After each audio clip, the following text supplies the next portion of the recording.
There's a whole lot of things these boys want. They want them bad. They're suffering. I wish I could give it all to them, but that's not the story, is it? It's not much of a story at all. So, last session, our boys had their chats with some new friends at the dance below the Phoenix's watchful fire.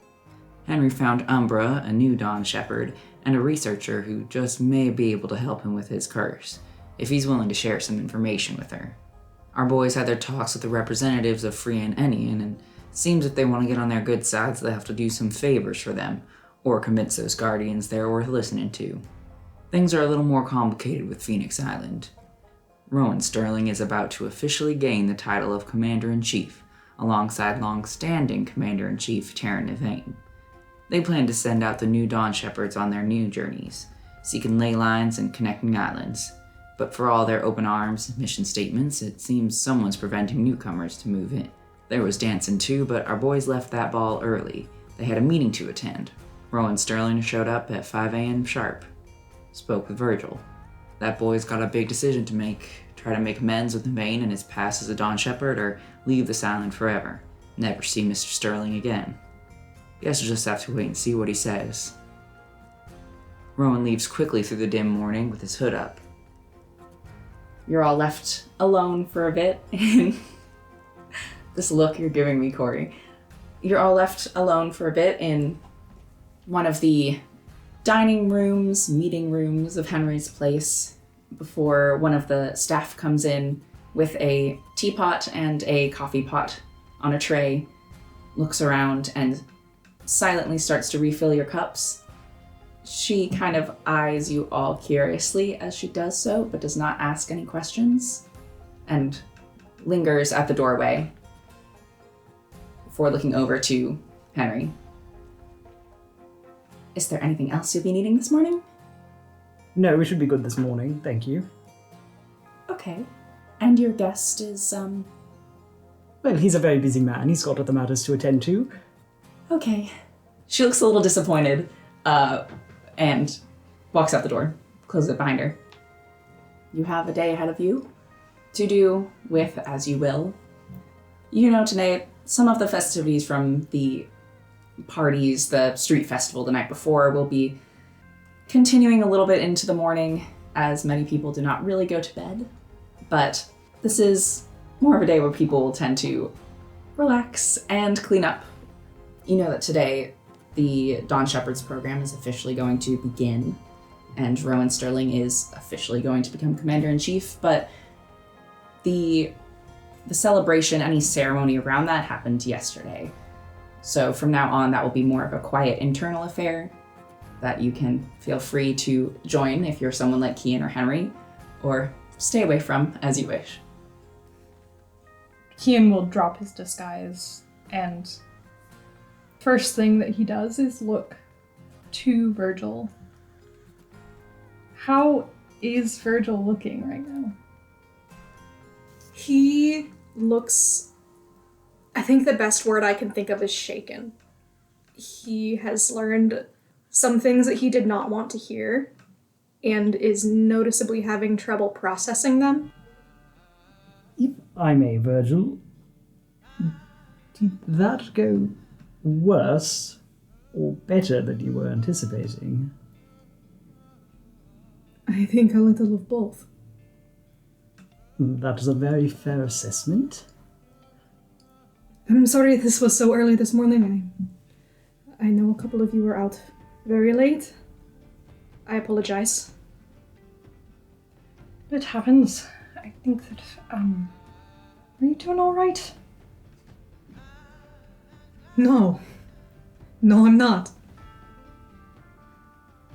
I know you've got a lot just kind of thrown at you, but...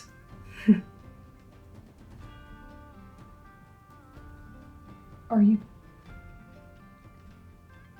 planning on trying to stay here? I'm not. I have a responsibility with that contract I made, and I would like to see it done. I also wish to stay. I don't know what to do with that. I think that, lately I feel like I've been figuring out what my heart wants a little bit too late to actually make the decision. But it's not too late for you. We can figure something out.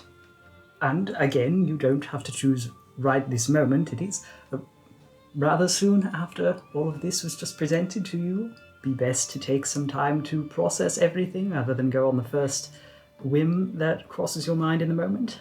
Definitely sleep on this one. I don't think he's expecting an answer before tomorrow anyway.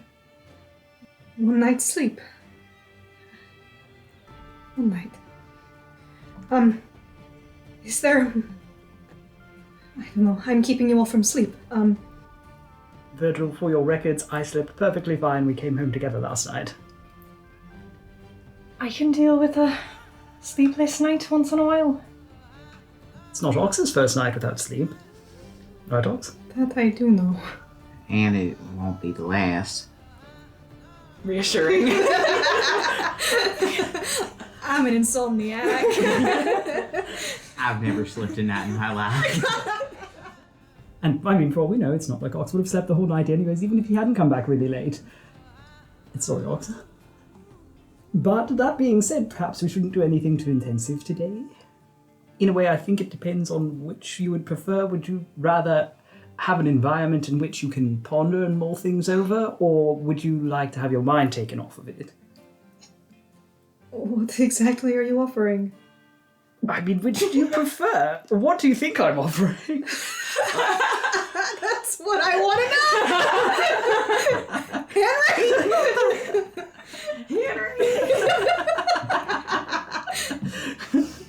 Henry, it sort of sounded a little suggestive, the way you said it.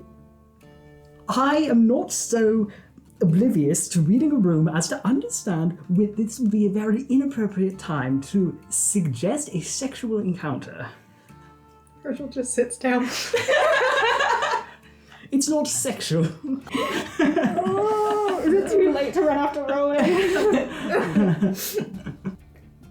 I don't know, I feel it would be perhaps a waste of time to get my mind off of it. I only have one night, but I think I would like to sit for a bit. Talk it through. It might be nice to talk about it. I think I might spiral a bit if I am left to think. I know it is a little early in the morning. My family has it is technically a bathhouse, but it's not public. Almost a greenhouse, if you will. It's very lovely, completely heated.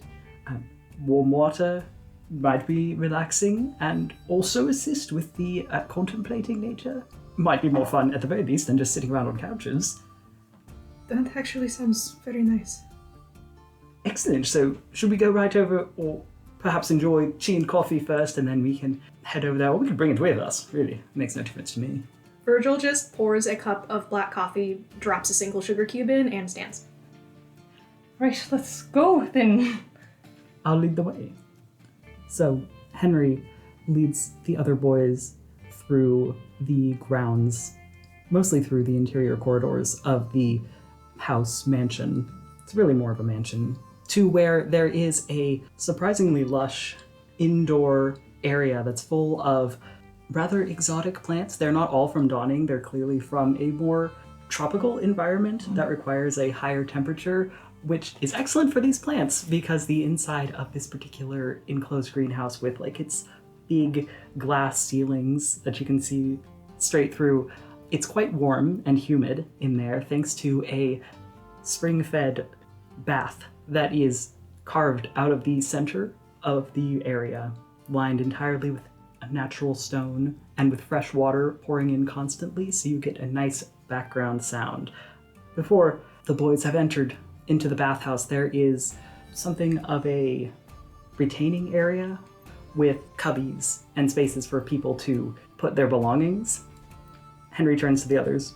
I will warn you that clothes and other articles are not permitted in the spring itself for appropriateness of the environment. Makes sense. Don't worry about it. It is a bathhouse. That is typically how it goes, yeah? Yes, I just wanted to make sure we were all right with the concept. Kian nods. Are we in like an enclosed area where you can't see the springs, or can we see the springs? No, you can see the springs. It's not a walled off area fully. It's just a like 3/4 wall. Yeah. Kian like looks over at the springs. So we've been staying here for like a week and a half, and you haven't mentioned that you've got this? Well, it was partially in use by my parents for specific events. Not even events, more really meetings between diplomats. They've been having orgies. Not like that. Your dads are looking for a third. They're looking for their unicorn. Guys, it's a bathhouse. Oh my god. That's not the sex dungeon. The Goodlove family has a different room for the sex meetings. The bathhouse. You think they don't have a dungeon? Anyway, This is D&D. Well, the real answer is that Henry's not sure everybody's cultural background and whether or not they're okay. He's trying to be sensitive. It's okay. I love you. You're doing perfect. Yeah. Also, Neil, the word picture that you painted, immaculate. You know Thank not you. what you've done. Yeah, Virgil just sets down his bag and starts disrobing. Are there towels in here? Yes, they are all a dark coffee brown. Ox also starts undressing. You notice he neatly folds his clothes. As Virgil disrobes, you get a better look at his right arm. It looks like it was mauled some time ago. It has healed over, but it's not a pretty sight. There are a number of other scars on his torso, the most notable of which is, it looks almost like a silvery, like starburst on the center of his sternum. And this one looks older than the others. But he slips into one of the robes and ties it around his waist and is ready to go. Kian is very comfortable as he undresses, but he's almost very quick to cover his neck and shoulders, and then kind of realizes where they are at and who he's with, and kind of shrugs it off. But you can see that there are two, it looks like rubies encrusted in his left shoulder, and below that is a just simple scar that was where the stake had been stabbed through. He's got a tattoo on his upper right arm. It's a jackalope like jumping over a crescent moon. It's pretty simple in its design. I will send, It's gay. yeah. It is gay. It's meant to be gay. His back is pretty scarred up. They are recent scars from the Feywilds. He doesn't have very many other tattoos. You can see a clearer glimpse at the ankle tattoo that he had shown earlier with the bouquet of flowers. He just quickly gets ready, puts on a robe, walks to the springs. Ox is pretty casual as he undresses, neatly folds his clothes and puts them into the cubby. As he undresses, you start seeing more and more tattoos. So you'd probably see his back first. And the famed ass tattoo? Well, first you notice a large palm tree and the words, "Welcome to Paradise." Beneath it, you see a noose. And below the noose, it says, "With love, from nowhere." Behind it, you see mountains turning into sand and sea. Beneath this tattoo, you see Ox's own name in a tramp stamp with cow horns that are wrapped with oxalis plants. On his right ass cheek, you do also notice a, I love how lovingly you say his right ass. Sorry. the right ass cheek. So it's like a crescent moon with a couple of little stars.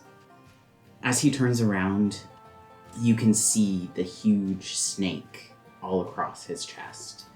He's got the red sun tattooed on his throat that the snake is reaching for with its mouth, and you see it wind down his chest. He's also got a little cactus tattoo on his left arm that says "Keep growing."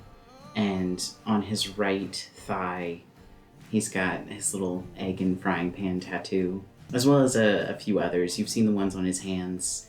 Lastly, you notice on his left ankle, he's got 4-leaf clover.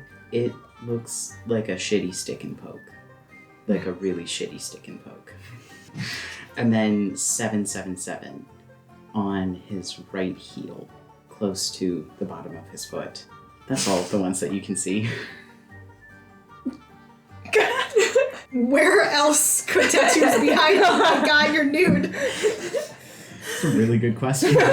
Sorry, it's just like the underdick tattoo. Yeah, the underdick tattoo. The tattoo on his balls, you know? The scrotum tattoo. It's very important, actually. Henry, you go. Oh, I mean, you notice, like, scratches and scars on Ox. Nothing out of the usual. For Henry, he's rather comfortable in this space and has done this sort of thing before. He isn't too particular on folding his clothes, but he does put them back rather neatly, not just in a little heap or a pile or anything. Across his back shoulders is a phoenix tattoo that goes halfway down the middle of his back in an uneven sort of triangle that's got its wings outspread, head off to the side, with a very flashy ink. It's mostly reds and oranges and yellows that manage to stand out against the skin. Below that, just below the ribs on the right side, is the curse scar that he has mentioned several times. A withered sort of purple that is coming from like one spot and seems to be spreading outwards, primarily across part of the lower abdomen and chest and a little bit around the back. It is starting to affect the tattoo as well. It hasn't totally, you can still tell what the tattoo is, but it has started to spread up and sort of around in almost like tendrils up the shoulders. So it is starting to interrupt the ink. Are these like kind of organic, like vein-like scars, or is it more like geometric, like sharp lines? So they're more like an electric or a lightning pattern where they're jagged at the edges, but the way that they move is more organic.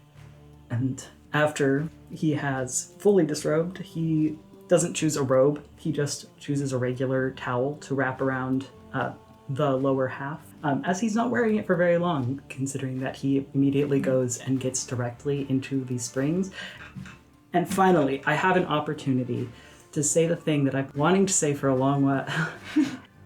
Anyways, Henry's trans mask and doesn't have a bottom change, but does not have tits. Women tits. No women tits. Yeah. That was sorry. Best possible delivery. Yeah. Sorry. I've just been waiting for an opportunity to like share that Henry's trans in like a way that makes sense, and then when the bath scene was suggested, I was like, yes, finally. And he's not ashamed. He just seems very confident in himself, even with the like scarring from the curse. Still seems pretty comfortable being nude, and may or may not shoot a slightly cheeky look back to any of the boys if he catches them staring too long, even if he thinks it's at the scar. Virgil beelines for the water and almost seems to melt into it. Like the moment he gets into it, he is almost in up to his chin and looks like he is in heaven. Oh my god, you killed Virgil. Maybe it's better that way. This was a good idea.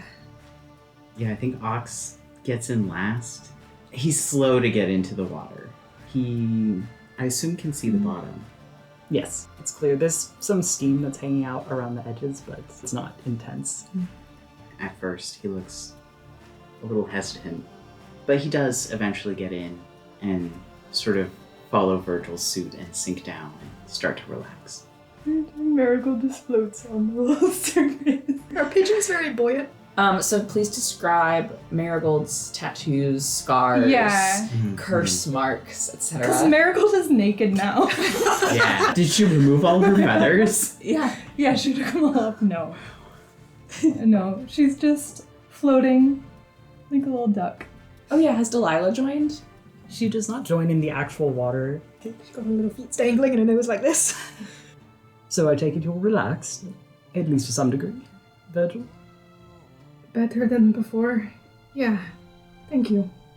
Well, that's good. We did come here to talk. Would you prefer to start with a subject about yourself, or we could discuss the matter of what we're going to do regarding, he gestures around him, the refugee situation?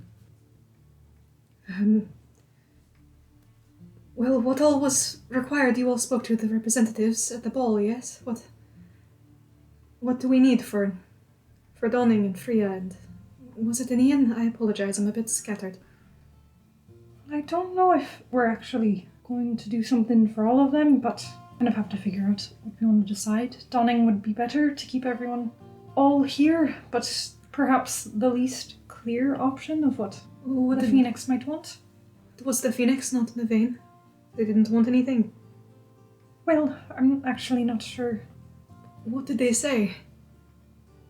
The words they said were that they would love to help if they could, but it's not really up to them so much as it is that we need to offer something in return to the Phoenix, something of worth. I don't know if they were frustrated at us or the situation, but there was something else going on. Couldn't really tell. I don't know. That you got anything at all from them is impressive. The other islands were a bit more clear on what they wanted or what requirements they had. I know that Anita mentioned some sort of ruins. If we were to go to Freya, I think there's kind of a more clear mission. For Enian, they are quite strict about having anyone coming into the island be skilled and versed in some sort of fine arts. Seem to have an affinity for the performing arts, especially music. So that does limit who would be able to go there. It's also the farthest away. Yes, perhaps we focus more on Freya and Donning, if possible. I imagine we would not like to split some of these families, if possible.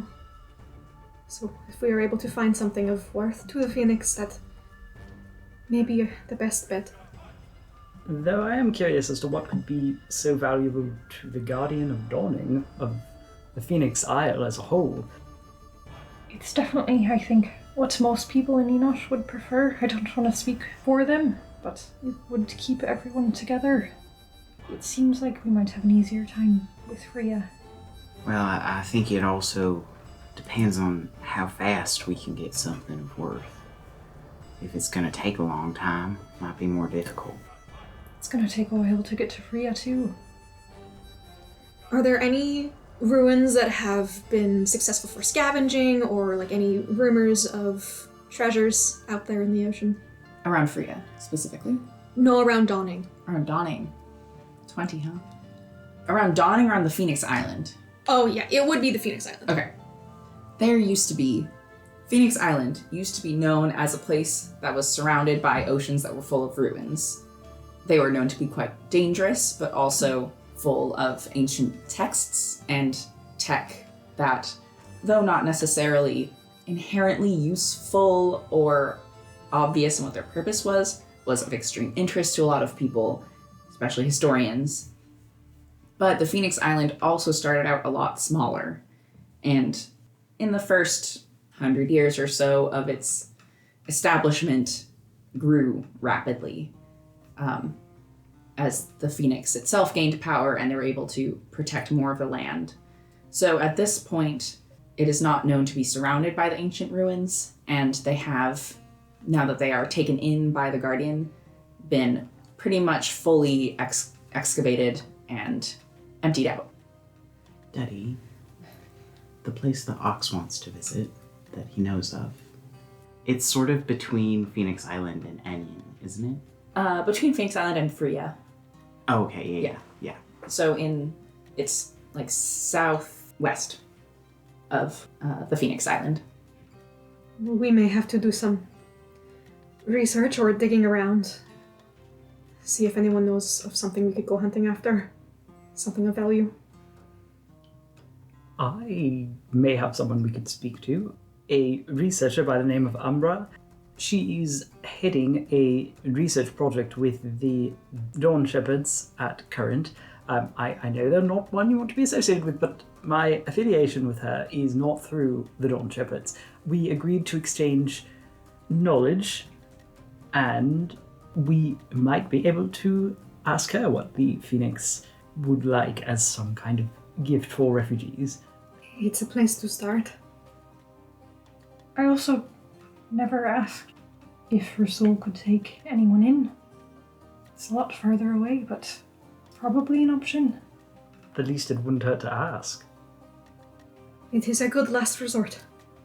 Well, at least we have a bit of a list of things that we can... So I apologize, but it's been on my mind for a while now. Regarding... Bertrand, you'll have to stop me if it's a bit too much too fast. The business with Nico? Possibly being deceptive. I honestly don't know what to make of it. I trusted her for a long time, but I don't disbelieve Rowan. But it was very odd, the manner that she came down into somewhere. Just happenstance manages to find my daddy.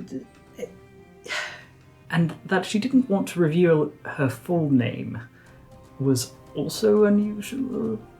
Well, she wasn't supposed to be there. That was clear. It was clear. She, I believe, was supposed to be on a bit of house arrest. But that, I thought, was for her attempted breakout. It seems it goes a bit further than that. I don't want to believe that of her. She was very important to me and very kind at a time when she did not have to be. There are parts that just don't make sense, if that is who she really is, beneath it all. I don't really understand why she would have made her way to you. No, why come to me? Why help me? She did not have to do any of that. If she thought the shepherds were a failure, why not kill me in the streets there? There was nothing to stop her. Did she try to convince you to come up here or stay away? She almost seemed to discourage it. It seems she did not hold out much hope that Rowan was still with us. It seems she just came to visit me for the sake of seeing me. I told her I was learning magic and I wanted to learn the skills that she had perfected over the years. She was a very talented swordsman, and she helped me find some books to lead me down that path. She could not do it herself, not in her condition. It just doesn't make sense that she would do that if she was... Virgil, I hate to say it, but do you think maybe she's using you? I considered that what you're implying, but she would have to know I would never do that. Never. So what is the point? What could she possibly be using me for? Well, something you don't know about, maybe. I don't know. There is little she could do from Good Glen if that is where she returns to, and she's certainly not getting anywhere. Within 100 leagues of Rowan, everyone here knows her face. More than mine. She tried to contact you since you left. I've not heard anything. I suppose the whole business just seems a little... odd. Yes. It is odd. We can agree on that. I unfortunately don't know enough history of Nico.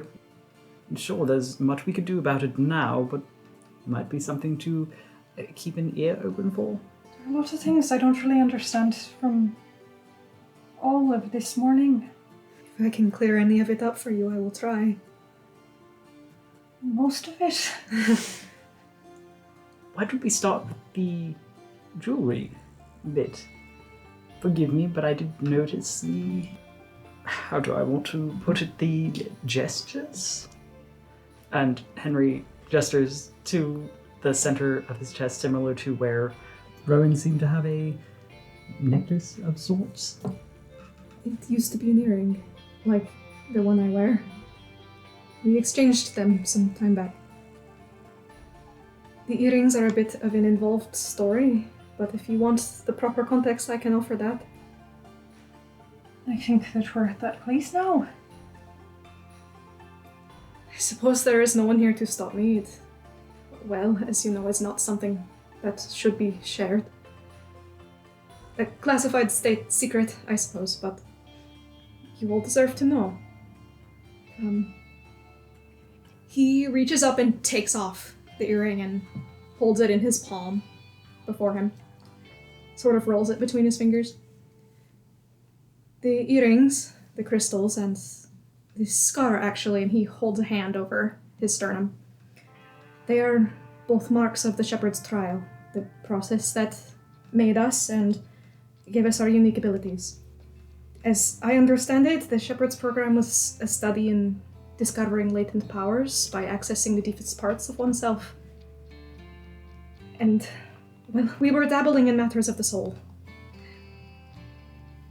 The Shepherd's Trial was the culmination of 2 years of training and preparation, and 10 of us, out of many dozens of recruits, were selected for it. As it turns out, the soul is a tricky thing to access, so the trial brought us to the point of death, the moment where the soul is revealed on our plane, and the trouble was in keeping it from moving on.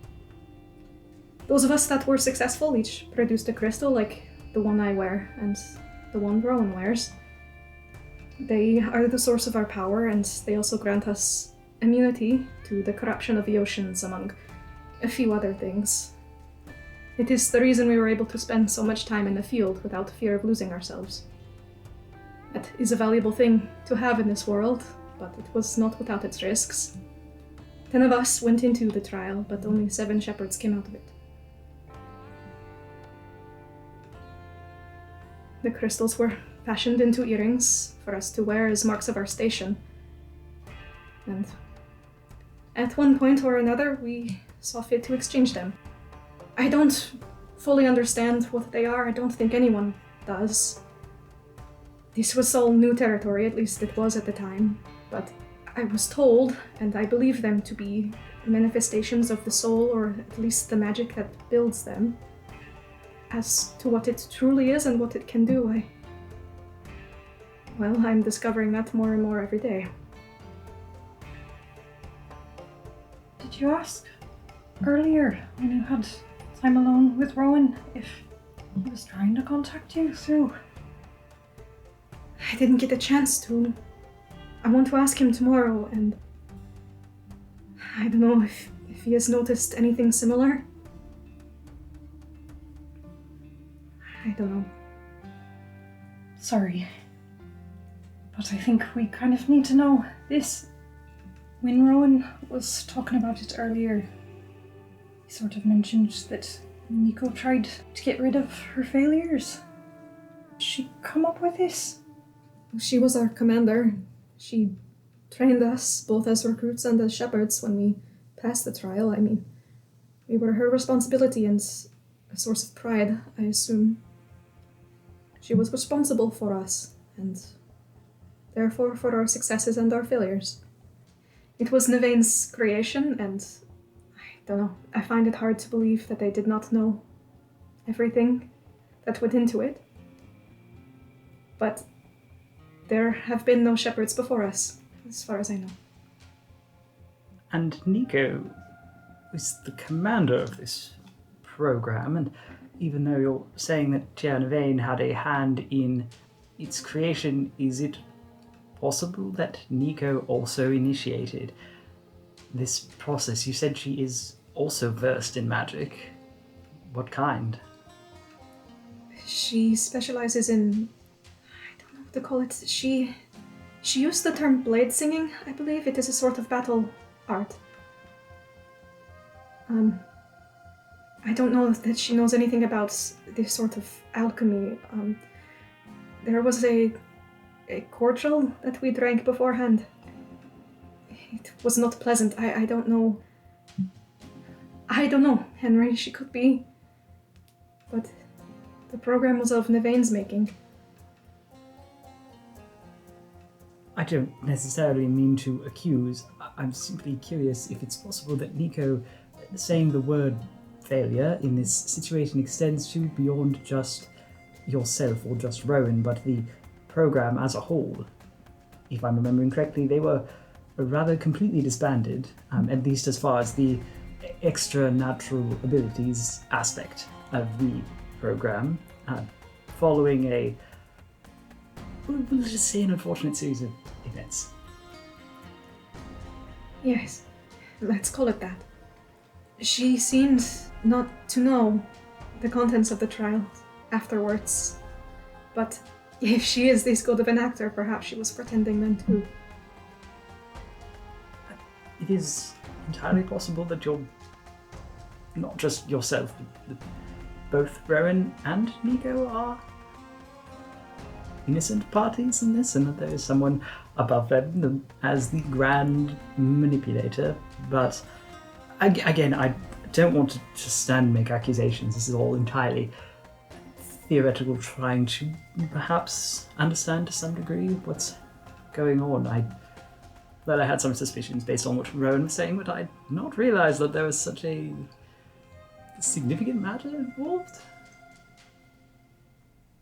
I feel like we do know, and I've completely forgotten. What is Navane's class, if we do know it? You would know. I don't know why you would know, Ox.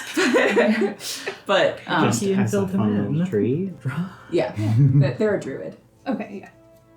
Well, Nico was not a shepherd and she did not have the protections that we do from the oceans.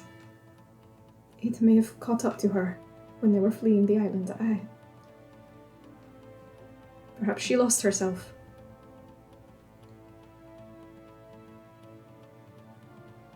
I'd like to speak to her about it, but Good Glen is so close and yet so far. Did the oceans have a greater effect on Rowan as well? As shepherds, we were immune.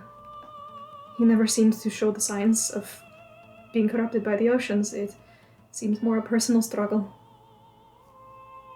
So when Nico was talking about him losing control, that was more... That was more his specific brand of power. But that did come from this, didn't it? Yes, from the trial, none of us could do the things that we could without that. What does that mean for you? Well, that's what his magic comes from. The sword and the ice stuff. Yes, the sword and the ice stuff, Kian. Yes, it is a matter of being a shepherd. And you each have different abilities. Hoku seems to have an affinity for lightning. Jubilee, there was a sort of connection to thunder or sound waves. With Rowan, it was fire. We all had something different, and it all affected us in different ways, I'm sure. We didn't speak much of the lingering negative effects, but the process was not kind. For me, it seems to be an inability to feel warm. You have noticed on the train, I'm perpetually cold. Some days it is worse than others. Even now, Well, outwardly, it is very pleasant. If what Rowan said is true and the trial has been done away with, that is only for the best. It should not be repeated. But you do want to go back? I want to stay with Rowan. And if that is what that means, then yes. But I did make a commitment to the two of you. The kiss mean nothing. I did make a commitment to the two of you, and I would like to uphold it. I have no idea if I will be able to. but Virgil, I mean, it's not an official contract on any record books. It's not like anyone has another copy or... That doesn't matter. I made an agreement, and I wanted to hold true to it. But I'm saying something more important has come up. I am perfectly fine altering the terms of our agreement. You have done a great deal thus far. I think they're a step closer than they were before. Several steps. Regardless, if I am able to follow through, I will. This is all assuming they even take me back, so I may be thrown out. I may be arrested. Yes, I was going to ask. It seemed... I don't know, almost quite the opposite.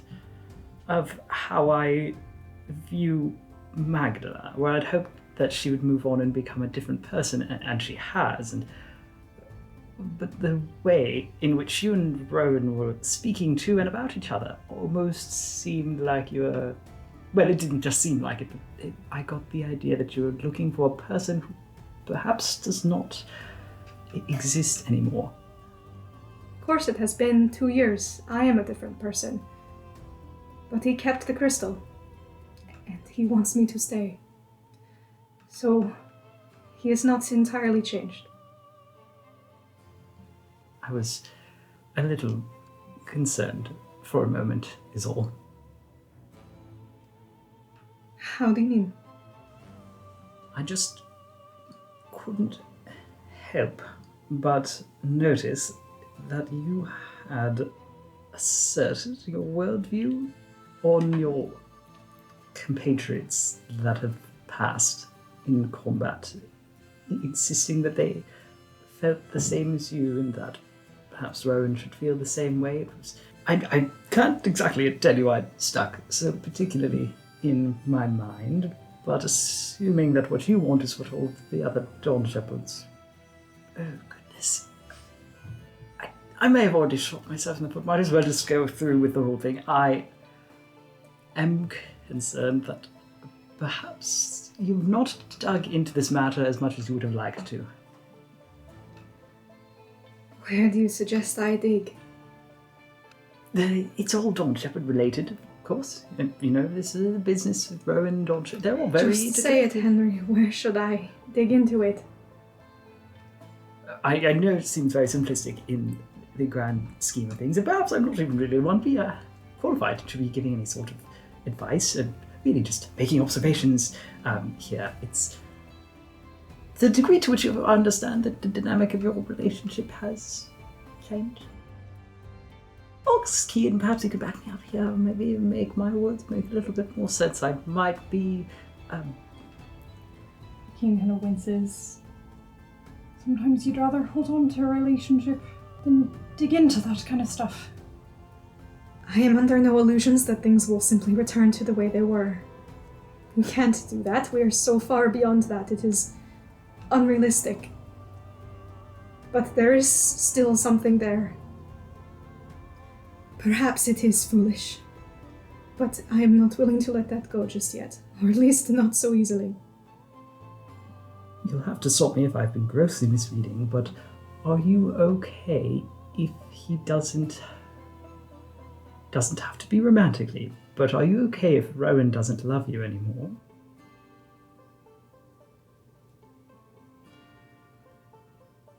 I wasn't reading that from that conversation, but... I think there could be a sliding scale. He clearly still cares for you to some way, but it wants you to have considered the possibility as from one person who has completely scuffed a relationship. Henry, I've spent the last 2 years without anyone. Without the Shepherds, without Rowan. Until I found the lot of you. And you have been very, very good friends. But to see him again, regardless of how he feels for me, to be able to see him every day, that would be enough. It would not be what I hope for, but it would be enough. As long as you've considered it. Thank you for your concern. So with that necklace, can you feel it existing outside of yourself? It is part of you, isn't it? Fucking can I? Now that I'm in Dawning, I haven't been this close in a while. That's an interesting question. You ask that, Henry, and he sort of rolls the earring in his hand a bit. It is not so much that I can feel it. It is more that I can feel Rowan. That was the point of exchanging it. So we would never be parted. Thank you for sharing all of this with us, Virgil. I can only imagine that it's been quite a long morning for you. More than that. You are welcome. And if I have left anything out, I'm happy to answer whenever. Oxalis, you've been quiet. Have I said something? No, he shifts a little. I had a question, but it's, not inappropriate, but sort of dark. It's alright, you can ask it. What happens when you die? What happens to your gemstone? Well, I have before. At least after we made the crystals, there have been occasions where we have fallen in the field and, well, a diamond always got to us in time, but I don't know, such matters happened in a matter of seconds, so perhaps it was too soon for anything to happen to the crystals, but they never seemed adversely affected. But there were some that you didn't get to in time. Not well. There was one early on. There were 7 of us for only a few short months. And then there were 6 for the rest of our career as shepherds. The 7th was confusing. The name was Trillium, or it would have been known as Triumph to everyone around us, but Trillium was the name they would have wanted. I'm not sure exactly what happened. We were fighting some sort of shadowed fae in the oceans, outside of Dawning. They fell in battle, and I'm not certain what happened first, but when we got to them, their crystal was damaged. I don't know if that happened after they fell or before. I did not see. No one did. And forgive me for asking this. But the others fell too, didn't they?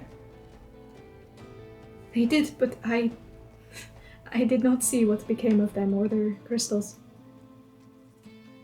Perhaps Rowan knows. Sorry for bringing that up. No, it's alright. I have come to terms with it, at least somewhat.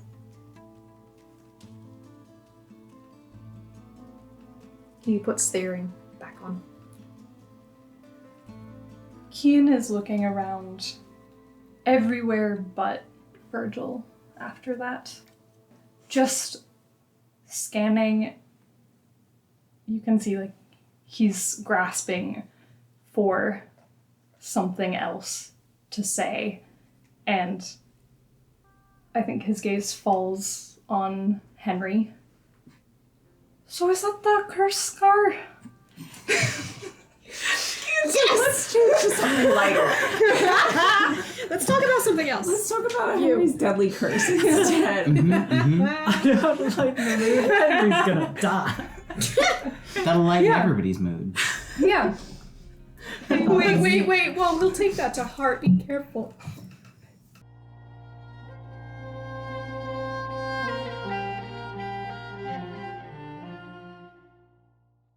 Alright, Kian here.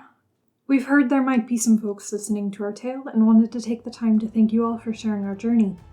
We'd love to hear more from you, so please leave us a review on Spotify, Apple Podcast, or YouTube streams. We've recently made a Discord server that functions both as a place to share thoughts about the podcast with us, as well as create a community to share your own TTRPG characters and other campaign stories. You can find the link to that, as well as our other social media, at linktree/SpareTheCrying. Background music is by Marika Shans, and our intro music is by Ben McElroy. And our official art is by our very own Corey at CrowQueen on Twitter. And with that, we'll see where the wind takes us and meet you there.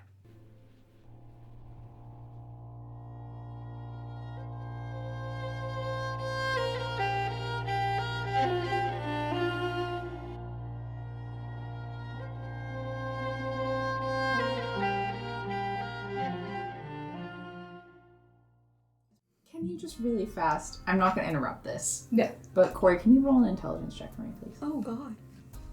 Okay. 21. Cool. Thank you. Carry on. Wait, what? Sorry, I just. No, it's not an inappropriate question. I figured it would come up if we were going in any sort of situation similar to this. Yes. In plain terms, it looks a little different every time. Spreading. Getting worse, yes. So, how big did it start out as a couple of months ago? Not much. Perhaps he balls his hand into a fist, loosely. This sort of size? It has gotten that bad in a matter of months. Months are a relatively long period of time. Henry, you should have told us. I did say it was... I said it was terminal, right, Ox?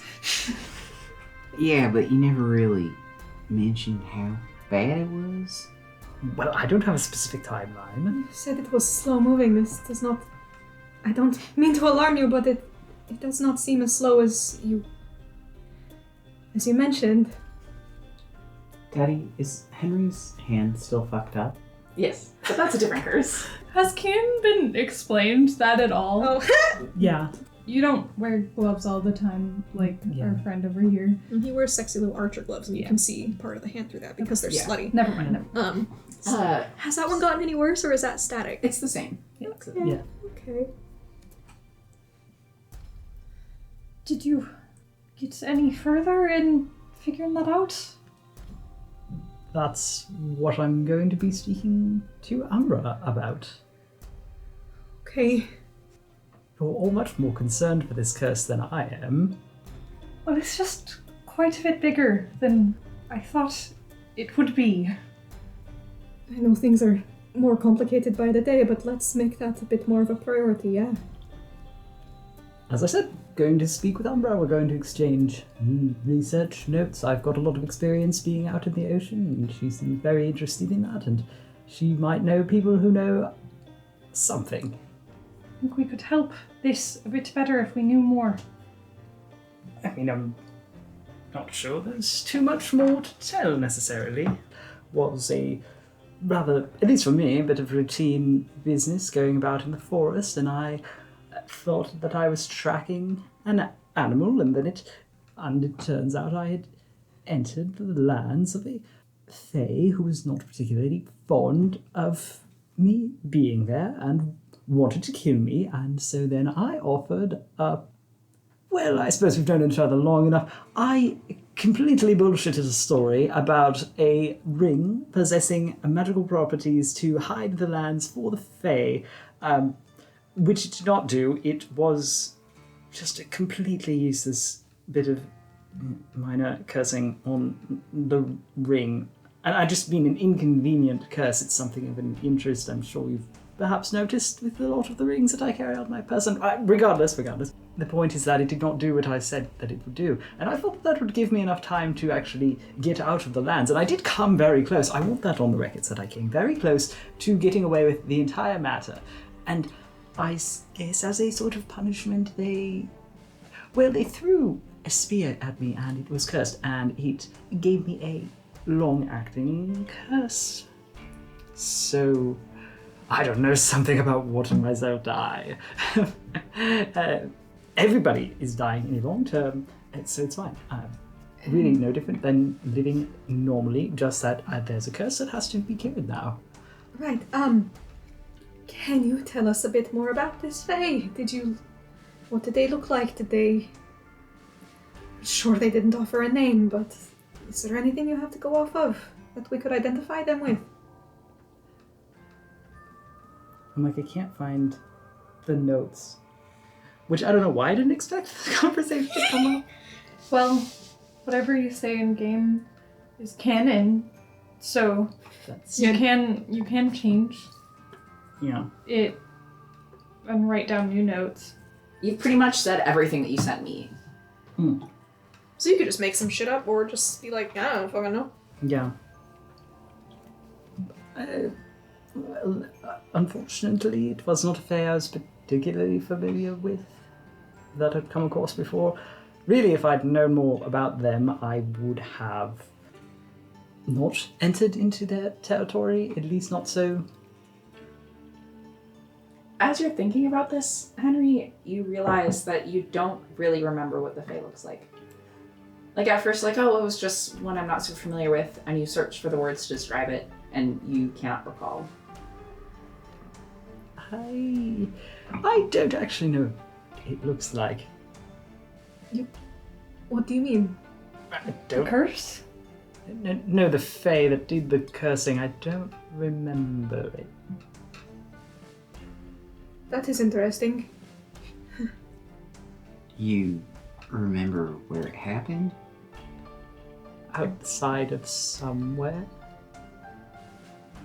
You know, I'm feeling a little exposed right now. Maybe we could put some clothes back on. And be, I haven't done a lot of bathing. Maybe we should scrub down first, and then we can proceed with other matters that are at hand today.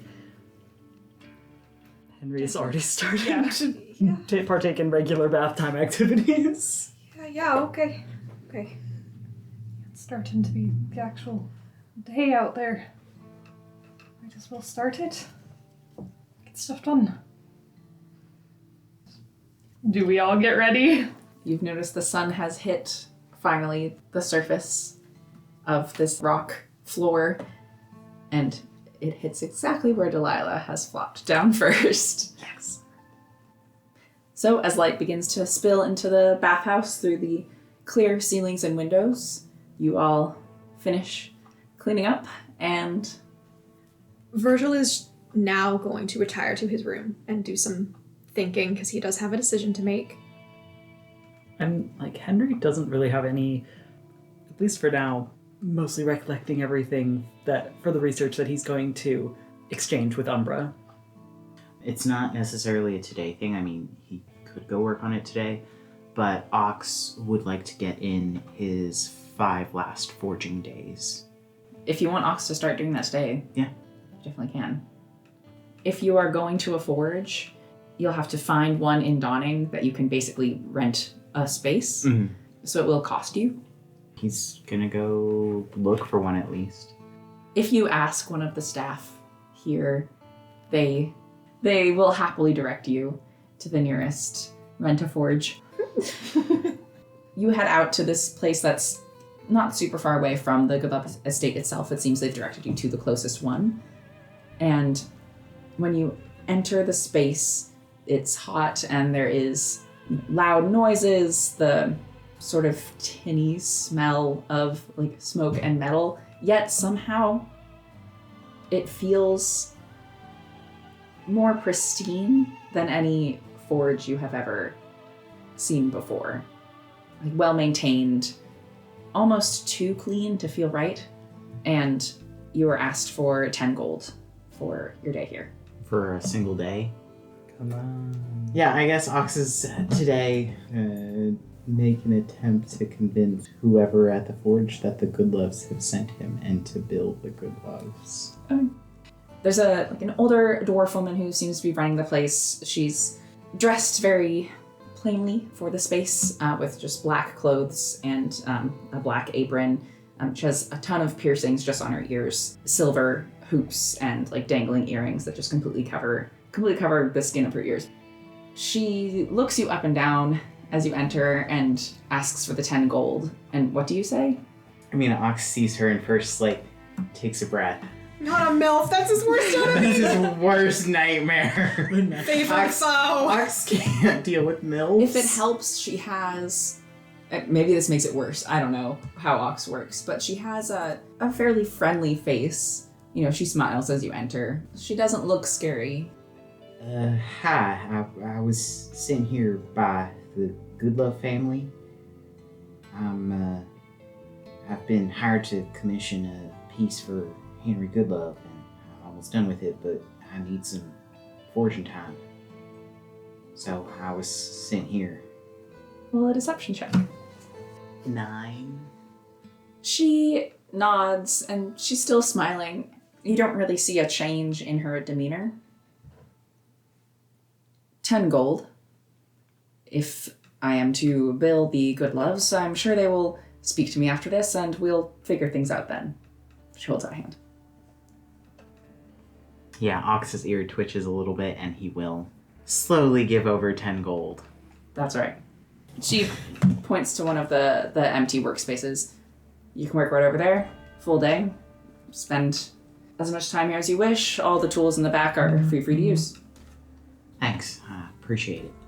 10 gold, lighter. You head over, and yeah, you can start working your gun. Kian, what are your plans for the day?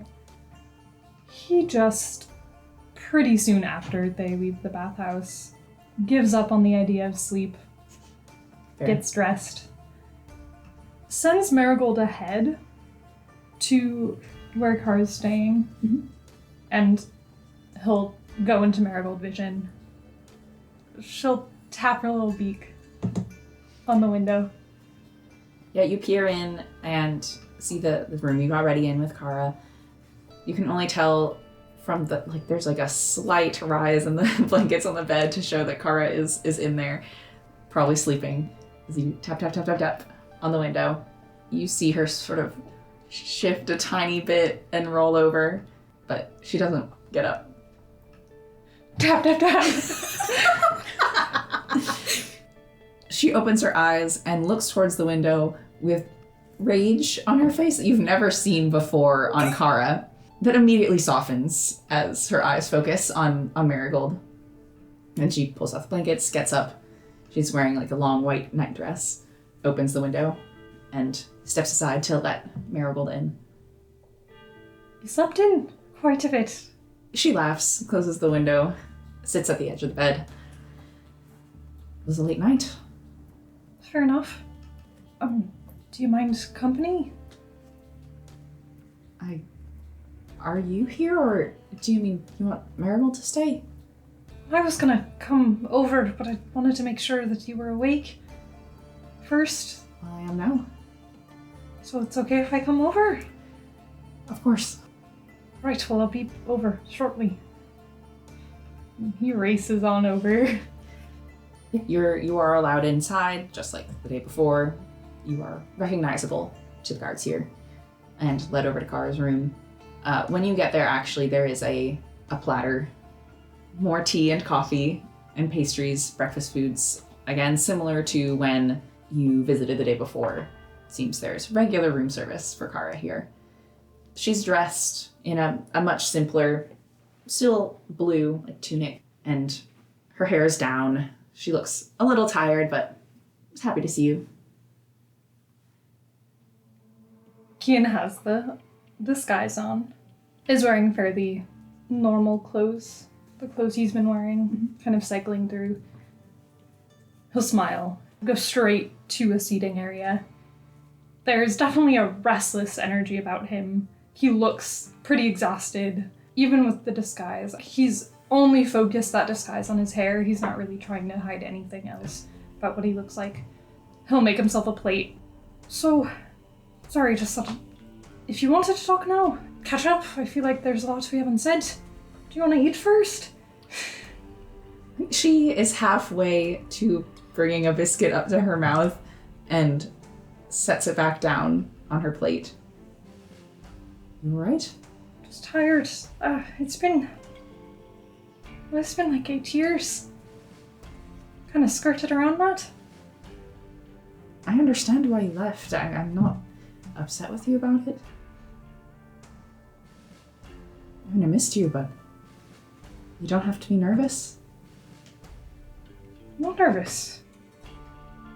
He said nervous. She laughs a little bit when you say that, but it doesn't really break the look of concern on her face. Yeah, he's tapping his fingers like on the coffee cup. It's all right, Kian, really. How's home? It's good. It's not changed much since you left. Things are quiet. Mothers are still good. Yes. Again, they miss you, of course, but they're not upset that you were gone. How's Paywin? She looks away for a second. She looks a little bit guilty. I haven't really seen Paymon in a bit. She picks up her biscuit, takes a bite. He looks down. Paymon and I had a bit of a disagreement about, what I've been doing here. Which has been what exactly?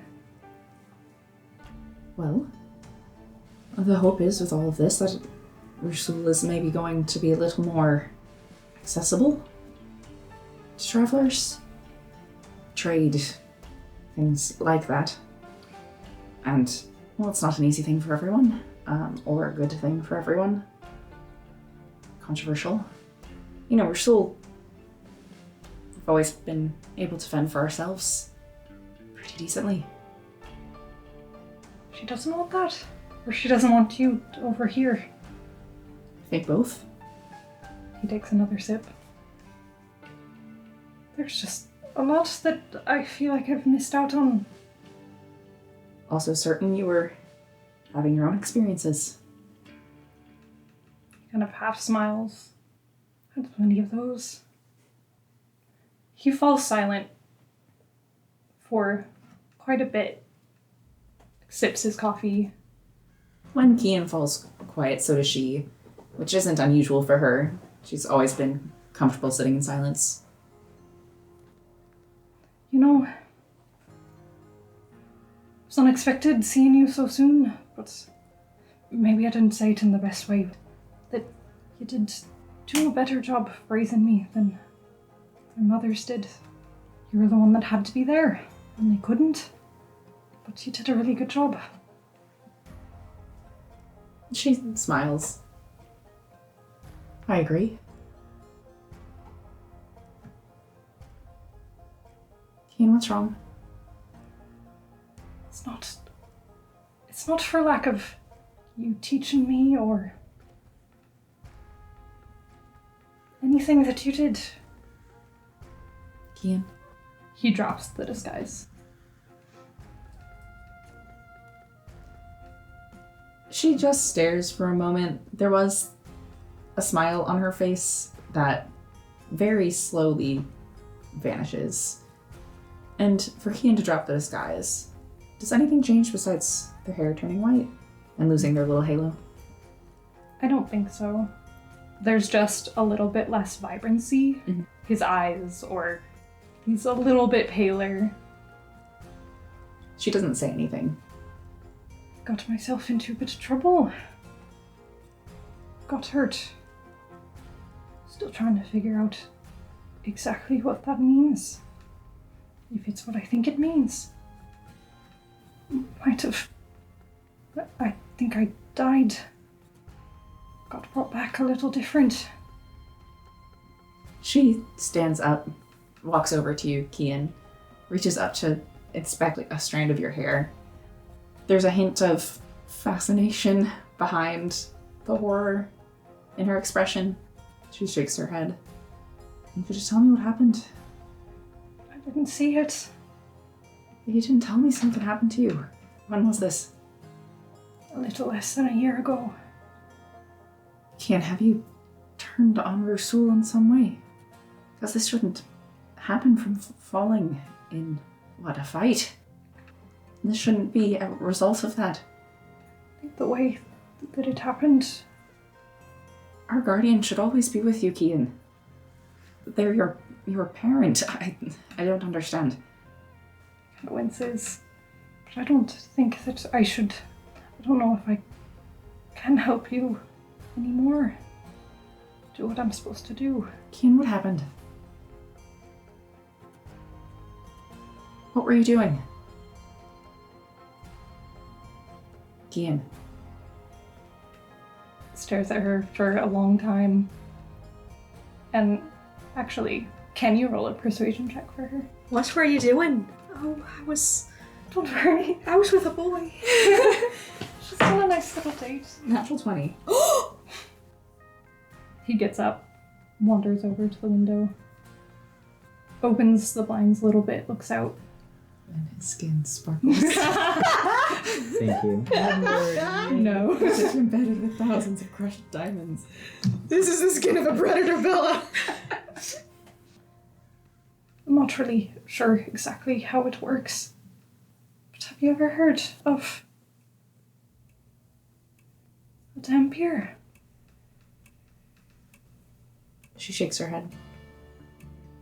It's kind of like a vampire, just not all the way. She nods slowly. She sits back down at Kian's empty seat. Kian got back up to look anxiously out the window. All right. We can figure this out. There has to be a way to fix it. Was this in the oceans? Is that it? It was. All right. I don't know much about this, but I'll look into it. I can't just tell anybody. No, I'm not going to tell anyone. Unless you wish me to. I'll find what I can. There's libraries here full of, well, things that I obviously couldn't learn about back at home, and we'll sort this out. Was it something from the oceans that did this? Was it a vampire itself? I don't really remember what's happening. It's sort of the opposite of Kian. She is sitting so impressively still that you can tell that she's panicking inside. We'll fix this. What if we can't? Well, if we can't, then we'll get to that when we come to it. I don't want you getting hurt. Trying to find a way to fix this. I'm not planning on getting hurt. Don't want you to get into anything dangerous. She holds up a hand. Kian, The only people who understand this kind of thing are vampires themselves. And I'll see what I can find. Kara, he walks over, I guess swaps chairs, and sits where she was sitting, and reaches out a hand to her. She takes it immediately. I wanted to tell you about this, I'm glad you did. so I want to figure this out on my own. That's not happening. Don't want you to get into this mess. She lets go of Kian's hand, not in a dismissive way, but just to sit back in her seat. I'm already involved because it involves you. And it involves our guardian. Does it though? It does, yes. I don't know if he knows. If he does not know, he's sure to find out. Not if I stay here. He's certain to find out if you stay here for the rest of your life. So we'll both do what we can. You're not to argue with me on this. I'd rather it didn't happen, but it's not hurting me. You don't want to go back home. Represent Rasul with me. Always wanted to kind of work a smaller scale and do it if I had to. Right. Aelin and I have done a lot of good things here. Small things. I think you should go. I'm not going to force you into this if you have no interest. I just didn't realize. I'm going to need some time to pull myself together before the day begins. He stands up. He casts disguise self. She runs over and hugs Kian tightly around the waist. He hugs her back, melts into it. I just don't want you to get hurt. I think it's easier if we just accept it. I don't know if I care enough. I don't know. I don't know a lot of things. But it's happened. And Aelin and I can figure it out. Her arms loosen from around you. You can't really tell if she nods or shakes her head. She just stands there, waits for you to leave. Gets up. He kind of looks back as he's getting ready to go, and just stares at her for quite a long time. He goes. She just watches back, basically. Yeah. It wasn't like their hottest member or anything. I definitely wasn't like consorting with a vampire, like a vampire's consort. I didn't get a vampire's kiss, if you know what I mean. It was just me fucking around in the ocean If I had like willingly traveled around with a vampire, and was like kind of into it. it would be so That'd be funny. so hypothetical. It'd be so funny. We had like a really close He's so funny. relationship. What do you do for the rest of the day, Kian? It was pretty early in the morning. You That have a was whole day pretty. ahead of you. Yeah. He stays out of the good love state. He's just walking, trying to stay upright, exhausted, but he knows that he can't really go to sleep after that so easily, like quiet his mind. So, window shopping. You'd stress Shopping shopping. Yeah, he'll come back late evening and go straight to his room unless anybody is congregating. Yeah. Rowan is coming at like the same time the next day. So 5. Rowan, babe, you have to sleep.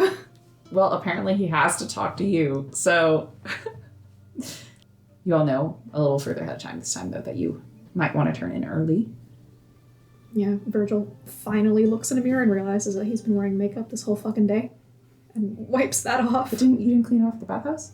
He was not so concerned with washing up as he was just sitting in the water Okay. and enjoying the heat. Wash off your makeup.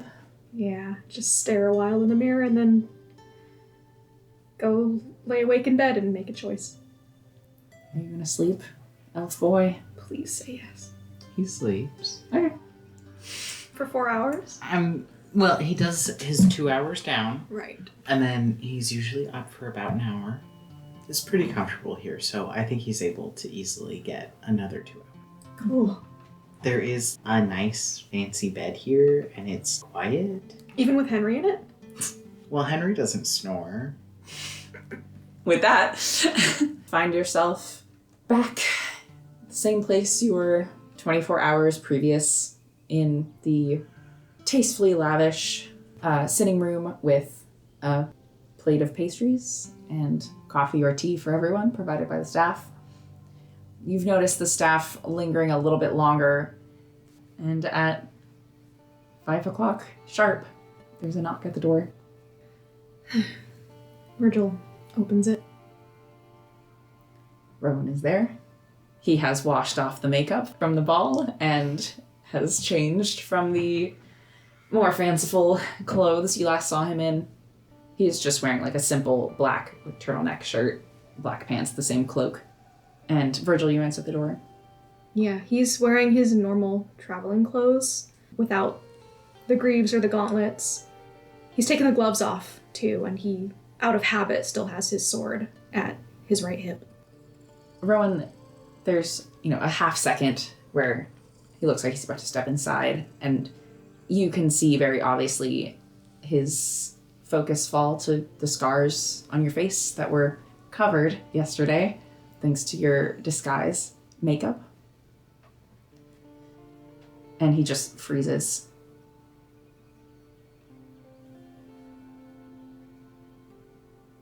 Takes a step back. No, it's okay. Okay. It does not hurt anymore. He just shakes his head and slightly almost pushes you aside to walk in. And he just sort of like hovers in the entryway. Looks at each of you.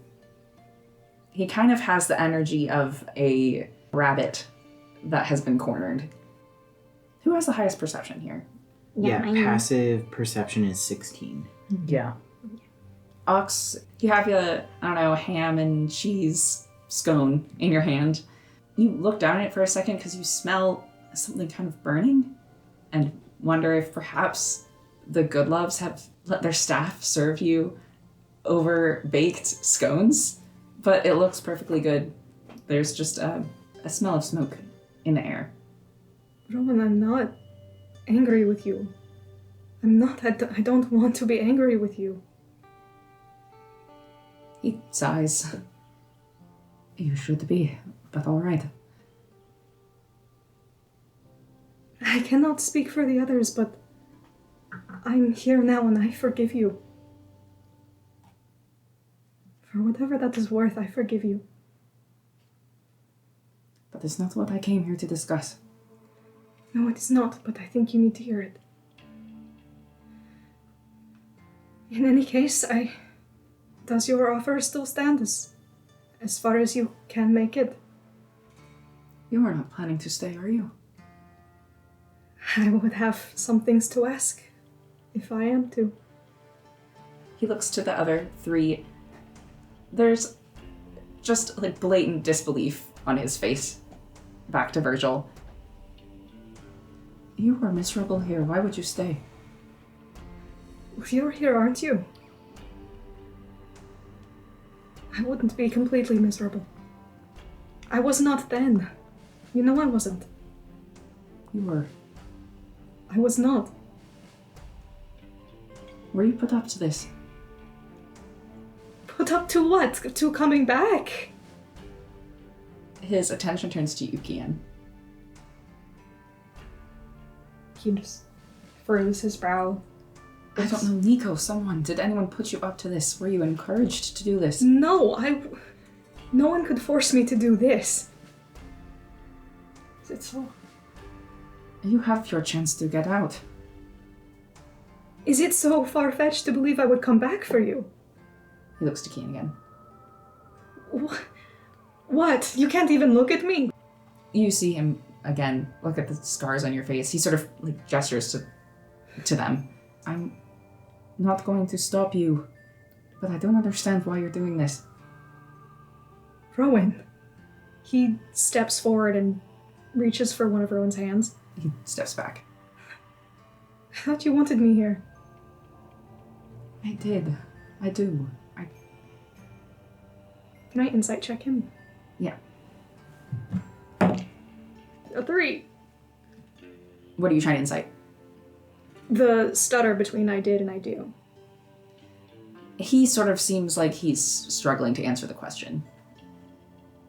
He's not necessarily trying to hide that. Yeah. He looks between the two of them, stares at Rowan. Brows still furrowed. He loves you. Well, that was clear. It's concerning.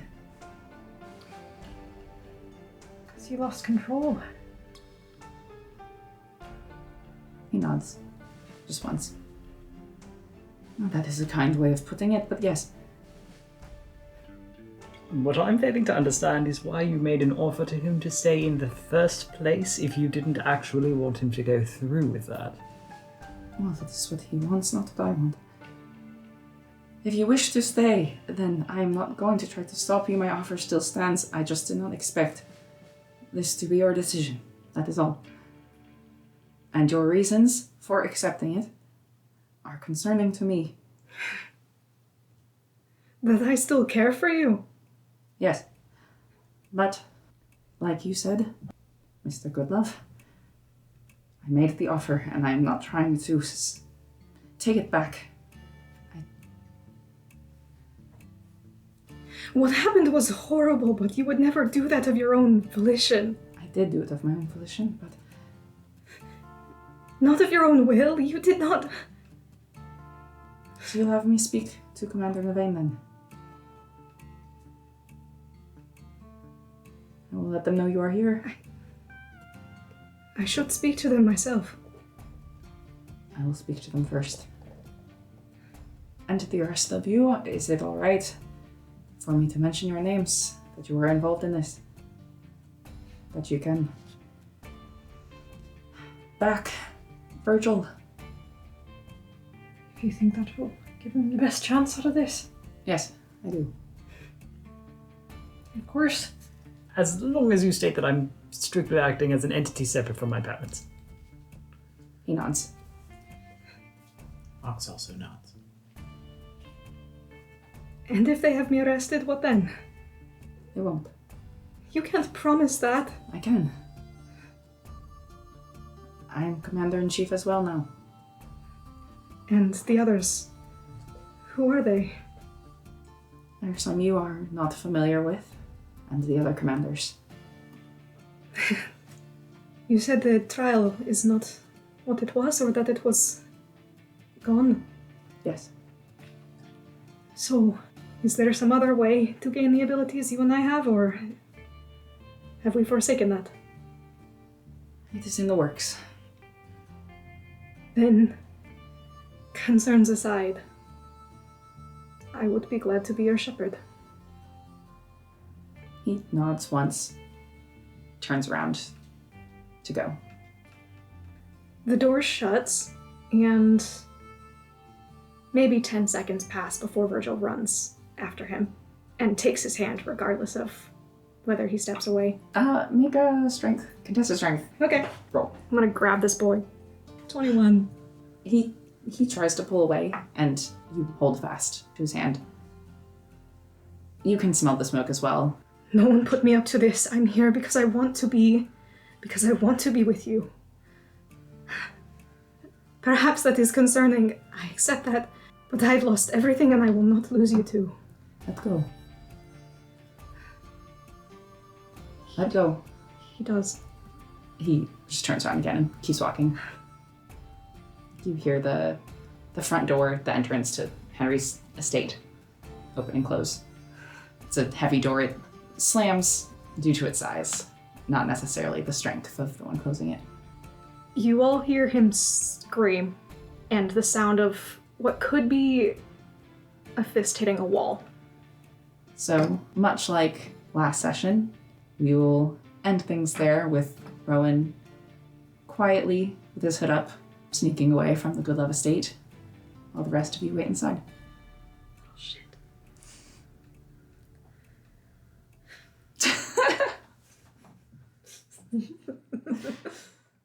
Sorry. I'm gonna fight you.